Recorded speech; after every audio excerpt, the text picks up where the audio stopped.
ವೀಕ್ಷಕರೆಲ್ಲರಿಗೂ ಸಾಪ್ತಾಹಿಕ ಭವಿಷ್ಯವಾಣಿ ವಿಶೇಷ ಕಾರ್ಯಕ್ರಮಕ್ಕೆ ಸ್ವಾಗತ. ಸ್ನೇಹಿತರೆ, ನವೆಂಬರ್ 18 ರಿಂದ ನವೆಂಬರ್ 24 ರವರೆಗಿನ ಸಿಂಹ ರಾಶಿಯವರ ಭವಿಷ್ಯವನ್ನು ತಿಳಿದುಕೊಳ್ಳೋಣ. ಈ ವಾರ ಸಿಂಹ ರಾಶಿಯವರ ಫಲಾಫಲಗಳೇನು, ಗ್ರಹಗತಿಗಳು ಹೇಗಿರಲಿವೆ, ಕೌಟುಂಬಿಕ ಸಾಮಾಜಿಕ ಜೀವನ ಹಾಗೂ ವ್ಯಾಪಾರ ವಹಿವಾಟು ಹೇಗೆ ನಡೆಯಲಿದೆ, ಅಲ್ಲದೆ ಯಾವೆಲ್ಲ ಸಮಸ್ಯೆಗಳು ನಿಮ್ಮನ್ನು ಈ ಸಾಪ್ತಾಹಿಕದಲ್ಲಿ ಕಾಡಲಿವೆ, ಅವುಗಳಿಗೆ ಪರಿಹಾರಗಳೇನು ಎಂಬುದನ್ನು ತಿಳಿಯಲು ಈ ವಿಡಿಯೋವನ್ನು ಸಂಪೂರ್ಣವಾಗಿ ವೀಕ್ಷಿಸಿ. ವಿಡಿಯೋ ಪ್ರಾರಂಭಿಸೋದಕ್ಕೂ ಮುನ್ನ ನೀವಿನ್ನೂ ನಮ್ಮ ಚಾನೆಲ್ ಸಬ್ಸ್ಕ್ರೈಬ್ ಮಾಡದೇ ಇದ್ದರೆ ಕೂಡಲೇ ನಮ್ಮ ಚಾನೆಲ್ ಸಬ್ಸ್ಕ್ರೈಬ್ ಮಾಡಿ. ಹೆಚ್ಚಿನ ವಿಡಿಯೋ ಅಪ್ಡೇಟ್ಗಾಗಿ ಪಕ್ಕದ ಬೆಲ್ ಐಕಾನ್ ಬಟನ್ ಕ್ಲಿಕ್ ಮಾಡಿ.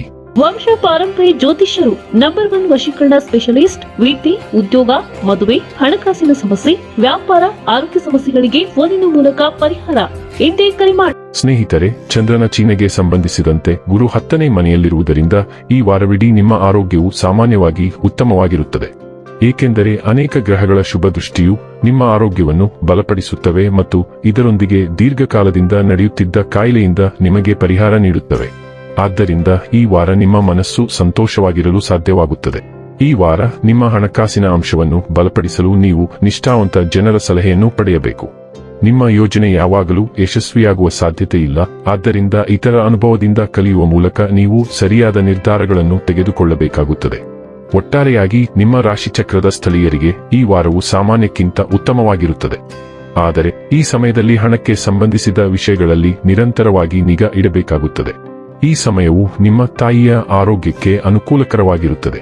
ಈ ಸಮಯದಲ್ಲಿ ಅವರ ಆರೋಗ್ಯದ ಬಗ್ಗೆ ಸಂಪೂರ್ಣ ಕಾಳಜಿ ವಹಿಸಿ ಸಮಯ ಸಿಕ್ಕಾಗ ಅವರೊಂದಿಗೆ ಯೋಗಾಭ್ಯಾಸ ಮಾಡಿ.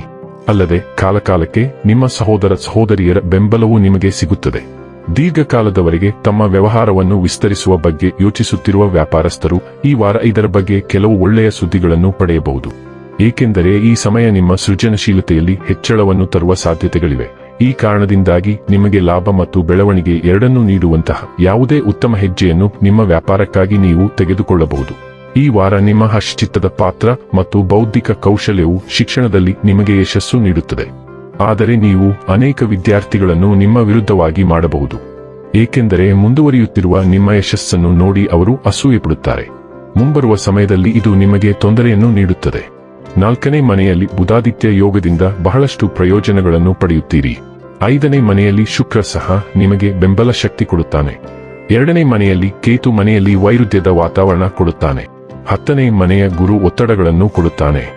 ಆದರೂ ಬುಧ ಶುಕ್ರ ಈಗ ನಿಮಗೆ ಕೊಡೆಯಂತೆ ಕೊಂಚವಾದರೂ ನೆರಳನ್ನು ಕೊಡುತ್ತಾರೆ. ಮನೆದೇವರ ದರ್ಶನ ಜಪತಪ ಹೆಚ್ಚು ಮಾಡಬೇಕಾಗುತ್ತದೆ. ವೃತ್ತಿ ಜೀವನ ಈ ವಾರ ನಿಮಗೆ ಮಿಶ್ರ ಫಲ. ವೃತ್ತಿ ಬದುಕಿನಲ್ಲಿ ಸವಾಲುಗಳು ಎದುರಾಗಬಹುದು. ವ್ಯಾಪಾರಿಗಳು ದೊಡ್ಡ ಏರಿಳಿತಗಳನ್ನು ಎದುರಿಸಬೇಕಾಗಬಹುದು. ಹಣಕಾಸು ಈ ವಾರ ಬಜೆಟ್ ಮೀರಿ ಖರ್ಚು ಮಾಡಬೇಡಿ. ಹಣಕಾಸಿನ ವಿಷಯದಲ್ಲಿ ಜಾಗ್ರತೆ ವಹಿಸಬೇಕು. ಆರೋಗ್ಯದ ಕಡೆಗೆ ಗಮನಹರಿಸಿ. ಚಿಕ್ಕ ಆರೋಗ್ಯ ಸಮಸ್ಯೆ ಇದ್ದರೆ ನಿರ್ಲಕ್ಷ್ಯ ಮಾಡಬೇಡಿ. ಕುಟುಂಬ ಜೀವನ ಸಂಗಾತಿಯ ಜೊತೆ ಚಿಕ್ಕ ಪುಟ್ಟ ಮನಸ್ತಾಪ ಬರಬಹುದು. ಆದರೆ ಸಣ್ಣ ಪುಟ್ಟ ವಿಷಯಗಳನ್ನು ನಿರ್ಲಕ್ಷ್ಯ ಮಾಡಿದರೆ ಈ ವಾರ ತುಂಬಾ ಚೆನ್ನಾಗಿರಲಿದೆ. ನಿಮ್ಮ ಆಡಳಿತಗಾರ ಸೂರ್ಯನು ಧನು ರಾಶಿಯ ಬೆಂಕಿಯ ಚಿಹ್ನೆಗೆ ಚಲಿಸುತ್ತಾನೆ. ಇದು ತಿಂಗಳ ಉಳಿದ ದಿನಗಳಲ್ಲಿ ನಿಮ್ಮ ಸೃಜನಶೀಲ ಪ್ರತಿಭೆಯನ್ನು ಬೆಳಗಿಸುತ್ತದೆ. ಚಲನಚಿತ್ರಗಳು, ಫ್ಯಾಷನ್ ಮತ್ತು ತಮ್ಮದೇ ಆದ ಉದ್ಯಮಗಳಂತಹ ಸೃಜನಶೀಲ ಕ್ಷೇತ್ರಗಳಲ್ಲಿ ಕೆಲಸ ಮಾಡುವವರಿಗೆ ಇದು ಸುವರ್ಣ ಅವಕಾಶವಾಗಿದೆ. ಬುಧ ಸಹ ಇಲ್ಲಿದೆ.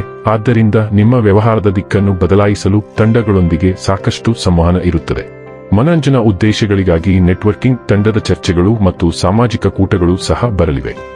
ಸಿಂಹ ರಾಶಿಯವರು ಉತ್ತಮ ಪಾಲುದಾರರನ್ನು ಹುಡುಕಲು ಹತ್ತಿರದ ಅವಕಾಶಗಳನ್ನು ಹೊಂದಿರುತ್ತಾರೆ. ಆದರೆ ಉತ್ತಮ ತಿಳುವಳಿಕೆಯನ್ನು ಪಡೆಯಲು ನೀವು ಕಾಯಬೇಕಾಗುತ್ತದೆ. ಮಕ್ಕಳು ಮತ್ತು ಯುವಕರು ಈ ಸಾರಿಗೆಯ ಭಾಗವಾಗಿರುತ್ತಾರೆ. ಆದ್ದರಿಂದ ನೀವು ರಾಶಿಚಕ್ರದ ಸೈನಿಕನಾದ ಮಂಗಳವು ನಿಮ್ಮನ್ನು ಹೆಚ್ಚು ಮಹತ್ವಾಕಾಂಕ್ಷೆಯನ್ನಾಗಿ ಮಾಡುತ್ತದೆ, ಆದರೆ ಅದೇ ಸಮಯದಲ್ಲಿ ದಿಕ್ಕಿಲ್ಲದವರನ್ನಾಗಿಯೂ ಮಾಡುತ್ತದೆ. ಆದ್ದರಿಂದ ನಿಮ್ಮ ಹಠಾತ್ ಸ್ವಭಾವವನ್ನು ನೀವು ನಿಯಂತ್ರಿಸಬೇಕು, ವಿಶೇಷವಾಗಿ ನೀವು ಸಾರ್ವಜನಿಕವಾಗಿ ಇರುವಾಗ. ಈ ಸಾರಿಗೆಯು ನಿಮ್ಮ ನೆಟ್ವರ್ಕ್ ಅನ್ನು ವಿಸ್ತರಿಸಲು ಮತ್ತು ದೊಡ್ಡ ಗುಂಪುಗಳಿಗೆ ಕೆಲಸ ಮಾಡಲು ಹಲವು ಅವಕಾಶಗಳನ್ನು ತರುತ್ತದೆ. ನಿಮ್ಮ ಆರೋಗ್ಯವನ್ನು ಸುಧಾರಿಸಲು ನಿಮಗೆ ಸಾಧ್ಯವಾಗುತ್ತದೆ, ಏಕೆಂದರೆ ಮಂಗಳವು ಹೊಸ ಆರೋಗ್ಯ ಕಾಳಜಿಯ ಅಭ್ಯಾಸಗಳ ಮೂಲಕ ನಿಮ್ಮ ಆರೋಗ್ಯವನ್ನು ನೋಡಿಕೊಳ್ಳಲು ನಿಮ್ಮನ್ನು ತಳ್ಳುತ್ತದೆ. ಈ ಸಮಯದಲ್ಲಿ ವೈಯಕ್ತಿಕ ಮತ್ತು ವೃತ್ತಿಪರ ಡೊಮೇನ್ಗಳಲ್ಲಿ ಹೊಸ ಅವಕಾಶಗಳನ್ನು ಪಡೆಯಲು ನೀವು ಶ್ರಮಿಸುತ್ತೀರಿ. ಮಕರ ಸಂಕ್ರಾಂತಿಯಲ್ಲಿ ಶುಕ್ರ ಸಂಕ್ರಮಣವು ನಿಮಗೆ ಆರೋಗ್ಯಕ್ಕೆ ಸಂಬಂಧಿಸಿದ ಸಣ್ಣ ಕಾಳಜಿಗಳನ್ನು ನೀಡಬಹುದು. ಆದ್ದರಿಂದ ನೀವು ನಿಮ್ಮ ಆಹಾರದ ಭಾಗಕ್ಕೆ ಹೆಚ್ಚಿನ ಕಾಳಜಿಯನ್ನು ನೀಡಬೇಕಾಗುತ್ತದೆ. ಜಂಕ್ ಫುಡ್ ಅಥವಾ ಕೆಫೀನ್ ಮತ್ತು ಸಕ್ಕರೆಯಂತಹ ಅನಾರೋಗ್ಯಕರ ಆಹಾರವನ್ನು ಸೇವಿಸಲು ಶುಕ್ರವು ನಿಮ್ಮನ್ನು ಪ್ರಚೋದಿಸುತ್ತದೆ. ಆದ್ದರಿಂದ ನೀವು ಅವುಗಳನ್ನು ನಿಯಂತ್ರಿಸಬೇಕು. ಈ ವಾರದಲ್ಲಿ ನೀವು ಹೊಸ ಆರೋಗ್ಯ ಕಾಳಜಿಯ ಅಭ್ಯಾಸಗಳನ್ನು ಸಹ ತೆಗೆದುಕೊಳ್ಳುತ್ತೀರಿ.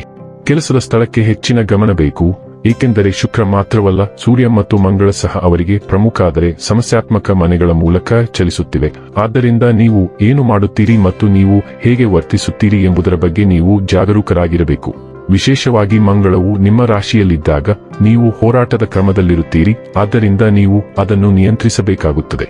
ಇನ್ನು ಕೊನೆಯದಾಗಿ ಮಾಡಿಕೊಳ್ಳಬೇಕಾದ ಉಪಾಯಗಳ ಕುರಿತು ನೋಡುವುದಾದರೆ ಶನಿವಾರದಂದು ಶನಿ ಗ್ರಹಕ್ಕೆ ಯಾಗಹವನ ಮಾಡಿ. ವೀಕ್ಷಕರೇ, ಇದಾಗಿತ್ತು ಸಿಂಹ ರಾಶಿಯ ಜಾತಕದವರ ನವೆಂಬರ್ 18 ರಿಂದ ನವೆಂಬರ್ 24ರವರೆಗಿನ ಫಲದ ಮಾಹಿತಿ ಇಷ್ಟವಾದರೆ ವಿಡಿಯೋವನ್ನು ಲೈಕ್ ಮತ್ತು ಶೇರ್ ಮಾಡಿ. ಹಾಗೆ ಚಾನೆಲ್ ಸಬ್ಸ್ಕ್ರೈಬ್ ಮಾಡುವುದರ ಜೊತೆಗೆ ನಿರಂತರ ವಿಡಿಯೋ ಅಪ್ಡೇಟ್ಸ್ಗಳಿಗಾಗಿ ಪಕ್ಕದ ಬೆಲ್ ಐಕಾನ್ ಕ್ಲಿಕ್ ಮಾಡಿ.